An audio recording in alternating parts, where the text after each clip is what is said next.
अगली खबर भी भोपाल से की, आपको बताते हैं मध्य प्रदेश में नकली बीज, दवा और खाद बेचने वालों पर सख्त कार्रवाई होगी। कृषि मंत्री कमल पटेल का बयान सामने आया है। बीते एक साल में नकली खाद और बीज को लेकर सैकड़ों मामले दर्ज हुए हैं। 12 मई को धार में नकली बीज की तस्करी के एक रैकेट का भी खुलासा हुआ है। गुजरात के रास्ते नकली बीज की सप्लाई को रखी है।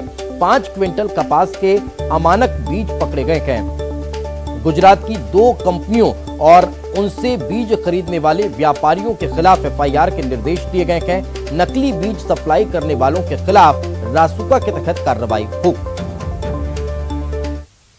कृषि मंत्री बनते से ही सबसे पहले जो समीक्षा बैठक की, उसमें हमारे प्रमुख सचिव से लेकर जिले और ब्लॉक लेवल के नीचे तक के अधिकारियों को सख्त निर्देश दिए थे कि प्रदेश में नकली बीज, खाद, दवाई का गोरख धंधा करने वालों के खिलाफ सख्त कार्रवाई की जाए ताकि किसानों का शोषण बंद हो, राष्ट्रीय कृषि उत्पादन पर विपरीत असर न पड़े, किसान कर्ज में न आए, किसान बर्बाद न हो।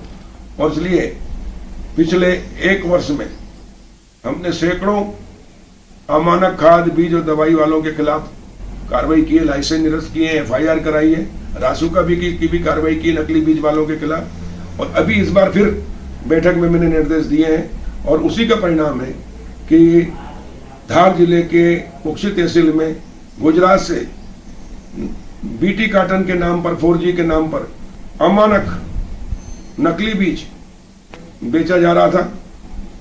हमको सूचना मिली, हमने निर्देशित किया और हमारे उप संचालक और जिले की टीम बनाकर छापामार कार्रवाई हुई। उसमें बस से वो पार्सल जब्त किए गए और जिन लोगों ने खरीदी की थी, बुलाया था माल, उनके खिलाफ और जिन्होंने बेचा, जिस कंपनी, गुजरात की 2 कंपनी, उनके खिलाफ थानों में एफआईआर करने के निर्देश दिए, जिसमें एफआईआर हो गई, उनके खिलाफ सख्त कार्रवाई की जाएगी।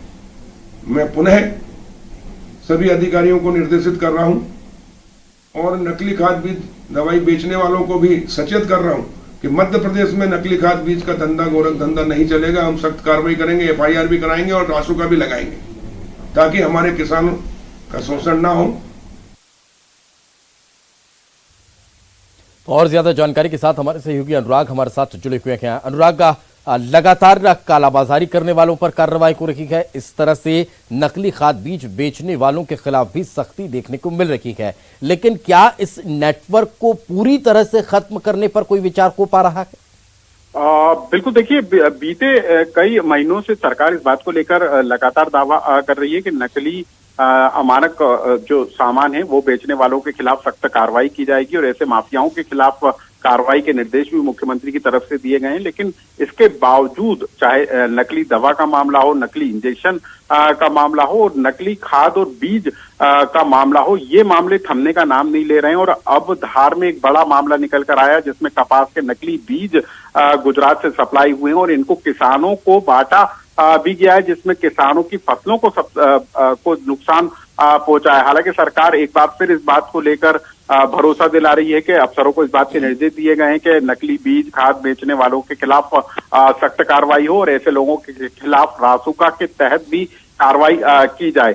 फिलहाल जो जानकारी मिली है उसके तहत इस पूरे मामले को लेकर एफआईआर दर्ज हो गई है, लेकिन गुजरात की कंपनी है उसके खिलाफ किस तरह की कार्रवाई होती है और जिन व्यापारियों ने इसको किसानों को बांटने का काम किया है उनके खिलाफ कब तक कार्रवाई होती है, कब तक लोग गिरफ्तार होते हैं, ये देखना होगा। बिल्कुल लचीले, बहुत बहुत शुक्रिया अनुराग इस तमाम जानकारी के लिए।